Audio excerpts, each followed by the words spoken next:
आज की बात में आज हम बात करने वाले हैं भारत रत्न हुए देश के उप प्रधानमंत्री लाल कृष्ण आडवाणी जी की। साथ ही आपको दिखाने वाले हैं कि कहां सांसद खेल महोत्सव का आयोजन किया। तो सबसे पहले हम बात किए लेते हैं भारत रत्न हुए माननीय लाल कृष्ण आडवाणी जी की, जो भाजपा के प्रखर नेता रहे, देश के उप प्रधानमंत्री रहे और भाजपा को फर्श से लेकर अर्श तक पहुंचाने वाले वह शख्सियत रहे, जिसका सुख और फल आज भाजपा समूचे देश में उठा रही है। मुझे याद है कि जब एक बार लाल कृष्ण आडवाणी शिवपुरी आए थे तो हवाई अड्डे पर जैसे ही मैंने उनसे प्रेस कहा तो उन्होंने हाथ का इशारा दिया।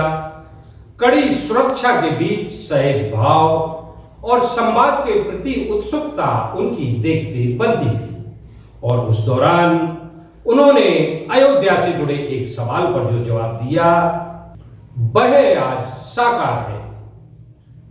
निश्चित ही जिस तरह से आज की सियासत और सत्ता में श्रेष्ठ जनों को लेकर संवाद और संपर्क की स्थिति निर्मित हो रही है, श्रेष्ठ जन धकिया दिए जाते हैं, अपमानित किए जाते हैं, निश्चित ही चिंता का विषय है।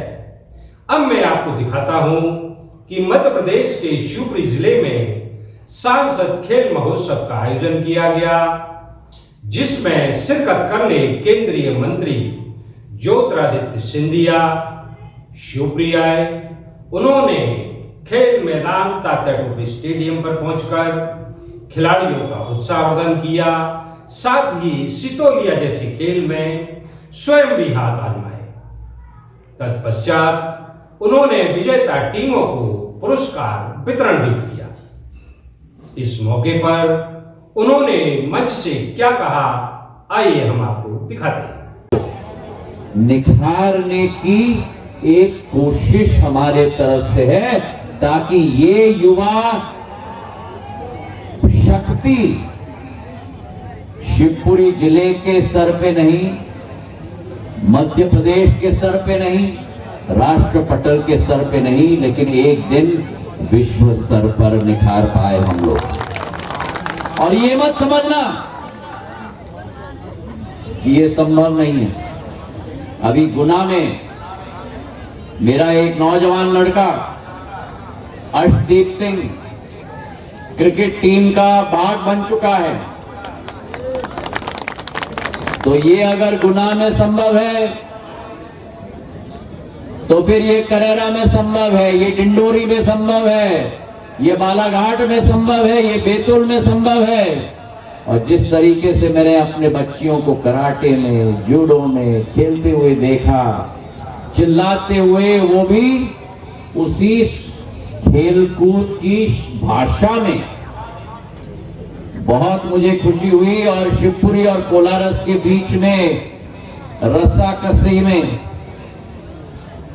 एक तरफ से खींचे जा रहे हैं तो दूसरे तरफ से चिल्लाते जा रहे हैं, सारे दर्शक भी चिल्लाते जा रहे हैं। उतनी ही ऊर्जा दर्शक ग्राम में भी मुझे दिखी जितने मुझे खेल के मैदान में दिखी। में तो हम लोग हर बार कुश्ती खेलते हैं, अब मैदान में भी कुश्ती होनी चाहिए, तो कुश्ती भी जोड़ देना।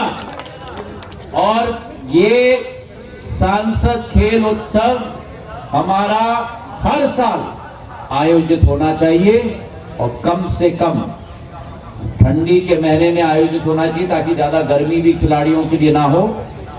7 दिन कम से कम चलना चाहिए। अगर 7 गेम है तो 7 दिन चलना चाहिए। एक दिन में एक खेल, शुरुआत से फाइनल तक। दूसरे दिन में दूसरा खेल, शुरुआत से फाइनल तक। 150 टीम, 150 टीम में से क्वार्टर फाइनल, सेमीफाइनल और फाइनल में 20 टीम, 10 टीम और फिर टॉप 5 टीम। और अगले साल के कार्यक्रम में आपके समस्त पूरा एक दिन मैं आपके साथ बिताऊंगा और सभी फाइनल्स के टीम्स के साथ आपके साथ बैठ के आपका उत्साहवर्धन भी करूंगा, ये विश्वास मैं आपको दिलाता हूं। और अगले बार ग्राउंड हमारा स्टेडियम होगा और पूरा पोलो ग्राउंड हमारा पैक होना चाहिए, और यहां से जो बच्चे निकल गए उनको हम नेशनल चैंपियनशिप या स्टेट के चैंपियनशिप में ले जाने की कोशिश करेंगे। तो वहीं भारत रत्न माननीय लाल कृष्ण आडवाणी को लेकर खबर नवीसों के बीच सिंधिया ने क्या कहा, आइए देखते हैं। एक और बात मैं जरूर कहना चाहता हूँ, हमें इस बात की बड़ी खुशी है। मैंने वहाँ सांसद खेल महोत्सव में भी कहा था कि हमारे अपने परम सम्मान्य लाल कृष्ण आडवाणी जी को भारत रत्न से सम्मानित किया गया। लाल कृष्ण आडवाणी जी का जीवन संघर्ष का जीवन, लाल कृष्ण आडवाणी का जीवन देश सेवा का जीवन, लाल कृष्ण आडवाणी जी का जीवन मां भारती के प्रगति और विकास के लिए समर्पित। मां भारती के ऐसे दैदीप्यमान नक्षत्र वो आज मुझे स्वतः बड़ी खुशी है, और मैं मानता हूं कि हर भारतवासी को खुशी होगा।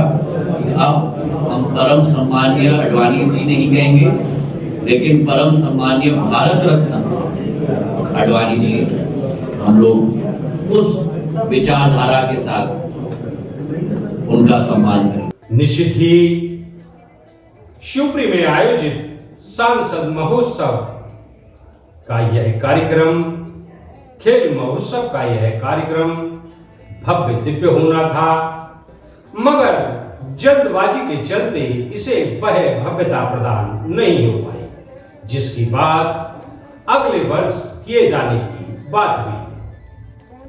ये सही है कि जिस तरह से संवाद और संपर्क को लेकर सत्ता, सियासत और श्रेष्ठ जनों के बीच धकियाने, अपमानित करने की नई संस्कृति पनप रही है, वह लोकतंत्र के हित में बिल्कुल भी नहीं कही जा सकती। कहते हैं सार्वजनिक जीवन में सदास्यता का भाव का अभाव चरित्र, संभाव, समदृष्टि और समत्व बुद्धि उच्च भाव में एक बड़ी बाधा होती है।